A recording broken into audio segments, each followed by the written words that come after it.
গত ৪-৫ দিনের টানা বর্ষণ ও পাহাড়ি ঢলে চট্টগ্রামের বিভিন্ন এলাকায় সৃষ্টি হয়েছে এক ভয়াবহ বন্যা পরিস্থিতি।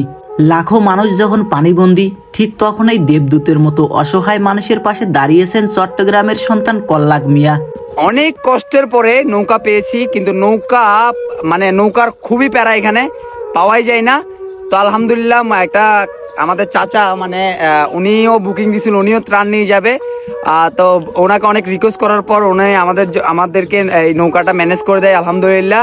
তো এখন পর্যন্ত অনেক জায়গায় এখনো পর্যন্ত ত্রাণ পৌঁছায় নাই, এখন পর্যন্ত যাইতে পারে নাই। আমরা একদম ভিতরে ঢুকার চেষ্টা করব, ভিতরে ঢুকে এবং আমরা দেওয়ার চেষ্টা করবো ইনশাল্লাহ।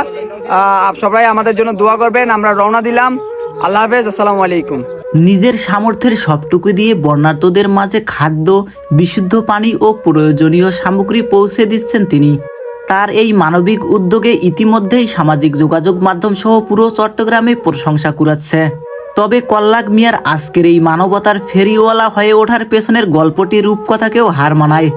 এটি শুধু একজন সমাজসেবকের গল্প নয়, বরং এক আদর্শ মায়ের যোগ্য সন্তান হয়ে ওঠার সংগ্রাম। খোঁজ নিয়ে জানা যায়, জন্মের পর গায়ের রং কালো হওয়ায় নিজের জন্মদাতা বাবাই কল্লাক মিয়াকে মেনে নেননি। আমার মারে নাকি মরলে নাকি তারা মাড়ি পর্যন্ত দিবে না, এমন কথা কইছে। আজকে আমি আমার মারে ঘর করে দিছি, আমার মার আজকে আমি ঘর করে দিছি। আমি এই ঘর গিয়া করছি, এটা গিয়া করছি না, টিনের ঘর করছি না, এটারে বিল্ডিং করবো এক বছরের ভিতরে, 1 বছর লাগতো না, আমি আমার মারে বিল্ডিং করে দিব। তোমরা বলছিলা না আমার মারে তোমরা জায়গা দিবা না, আমার মারে ওইখানে অসম্মানী করছিলা সবসময়। এই দেখো তোমাদের জায়গা আল্লাহ তাআলা আমার নাও দেখ। এমনকি ফুটফুটে নবজাতকটিকে একবারের জন্য কোলে তুলে নেননি তিনি। এক পর্যায়ে তাদের ফেলে রেখে চিরতরে চলে যান বাবা। কিন্তু পৃথিবীর সব ঝড় এক পাশে আর মায়ের মমতা অন্য পাশে। সন্তানের গায়ের রং যেমনই হোক, মায়ের কাছে তো সে কলিজার টুকরো। সমাজ আর পরিবারের সব অবহেলা, লাঞ্ছনা ও চরম দারিদ্র্যকে এক হাতে মোকাবিলা করে কল্লাক মিয়াকে বড় করে তোলেন তার মা। আজ মায়ের সেই ত্যাগ আর ভালোবাসারই প্রতিফলন দেখা যাচ্ছে কল্লাক মিয়ার প্রতিটি মানবিক কাজে।